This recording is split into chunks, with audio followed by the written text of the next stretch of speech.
Have you ever wondered about the lineage of mankind dating back to the beginning of time?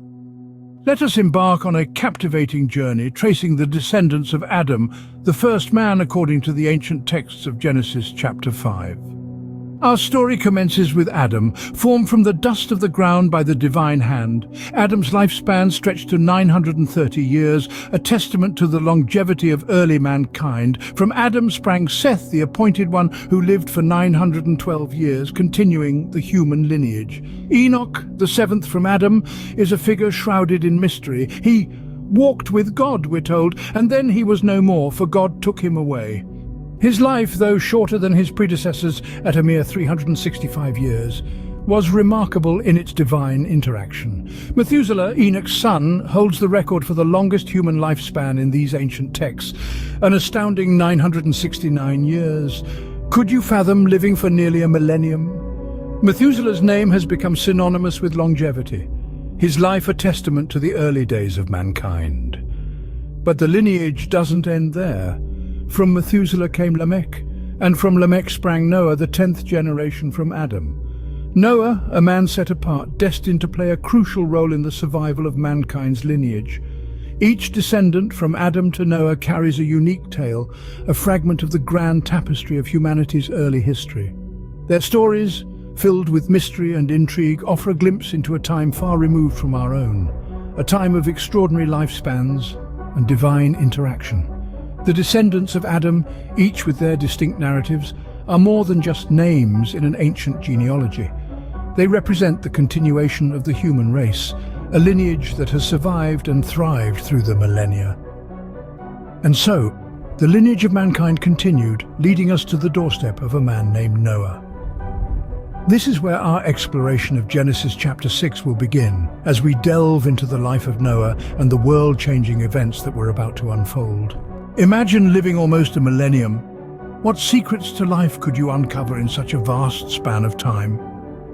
In the distant echoes of humanity's dawn, we find figures who defied the very concept of mortality as we know it today.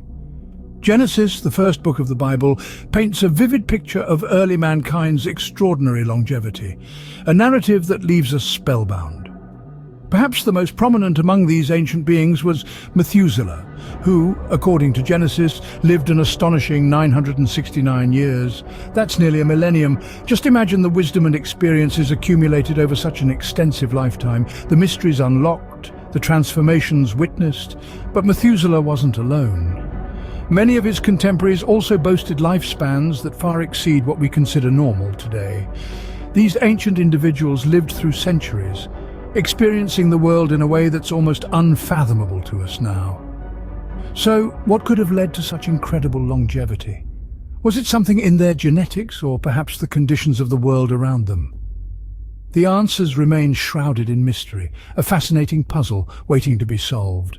This extraordinary longevity wasn't merely a curiosity, it shaped the society of early mankind, influencing everything from family structures to the transfer of knowledge and traditions.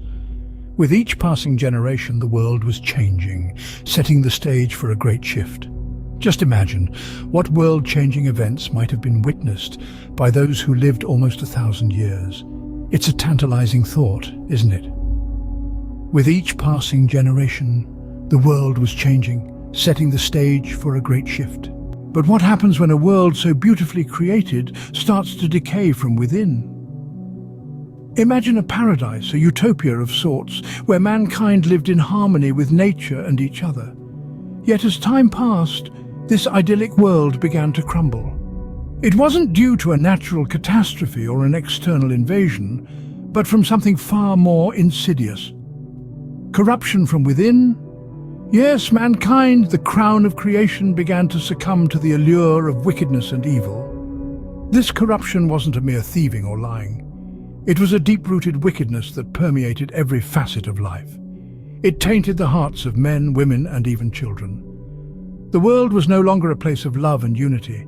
Instead, it was filled with hatred, deceit, and violence. Imagine the heartbreak of a parent watching their child go astray. Now magnify that 1,000 times over. That's the sorrow that God felt as he looked upon his creation. His heart ached at the sight of the world he had so lovingly crafted, now twisted and tainted by the very beings he had created. God's sorrow was profound, but it was coupled with a righteous anger. The world was no longer the paradise he had intended it to be. Mankind had been given free will, the choice to do good or evil, and they had chosen the latter. The corruption was so widespread, so deep, that the only solution was a drastic one: the annihilation of mankind. Yet, in the midst of this impending judgment, there was a sense of divine sorrow. This wasn't a decision made lightly or in haste, but one born out of deep grief and righteous anger. The world had to be cleansed, but the cost was a heavy one. In the midst of this darkness, there was a glimmer of hope, a man who found favor in the eyes of God. In a world gone astray, could one man's righteousness be enough to save mankind? We turn our gaze now to Noah, a man unlike any other of his time. The world was corrupt, consumed by wickedness, but amidst the chaos, Noah stood apart. He was a man of integrity, his heart untainted by the malevolence that had seeped into every corner of the earth. The darkness of the world had not touched him. His spirit remained pure and steadfast, a beacon of light in a time of despair. Noah was a righteous man, blameless among the people of his time. He walked faithfully with God, a path not trodden by many. His fidelity to the divine was unwavering, his devotion unquestionable. The bond between Noah and his Creator was a strong one, forged in the fires of faith and trust. This unique connection did not go unnoticed. Amidst the wickedness, God saw Noah a glimmer of hope in a sea of despair. He saw a man who still held on to the virtues of goodness, kindness, and righteousness, a man who against all odds remained untainted by the world's corruption. And in Noah, God found favor. The stage was set for a story of epic proportions, one that would test the mettle of this righteous man. Would he falter under the weight of the world's sins, or would he rise, uphold his righteousness, and become the shepherd of a new world free of corruption? The fate of mankind lay in the balance. The world was on the brink of annihilation, a consequence of its own transgressions. Yet there was hope. A solitary figure stood against the tide, his heart filled with faith and righteousness. He was mankind's last hope. He was Noah. And so Noah stood alone, a beacon of righteousness in a world teetering on the edge of destruction. What if your survival depended on a single command from a divine power?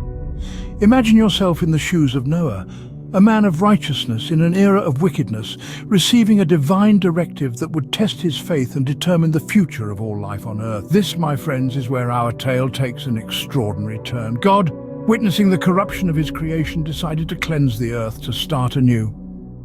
But there was Noah, a beacon of hope amidst the darkness. God chose Noah to carry the torch of life into a new world. The means to this end, a structure of immense proportions and profound significance. The Ark. The Ark, a vessel of salvation, was not just a colossal feat of ancient engineering. It was a symbol of obedience, faith, and hope. It was to be built by Noah and his sons, a task that would require not only physical strength and skill, but also an unwavering faith in the divine command. God's instructions were precise.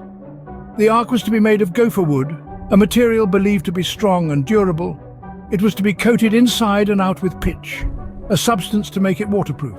It was to be 300 cubits long, 50 cubits wide, and 30 cubits high. It was to have a door on its side and 3 decks inside. It was designed to accommodate Noah's family and a pair of every living creature. Building the Ark was not merely a test of Noah's carpentry skills. It was a test of his faith and obedience. In a world where everyone else had turned their backs on God, Noah stood firm, trusting in the divine command. He toiled day and night, undeterred by the ridicule and scorn he faced from those around him. As the Ark took shape, it became a beacon of hope, a tangible reminder of God's promise to preserve life amidst the impending destruction. It was a testament to Noah's faith and an impending warning to the rest of mankind. The Ark, a symbol of salvation, stood tall and firm, ready to weather the storm that was about to come. It was more than a mere vessel. It was a beacon of hope in a world teetering on the brink of destruction. As Noah heeds the divine command, the fate of mankind hangs in the balance. The story of Genesis continues to unfold, a tale of humanity, divinity, and the eternal struggle between good and evil. Subscribe to the channel for more video, and please give us a thumbs up if you enjoyed this.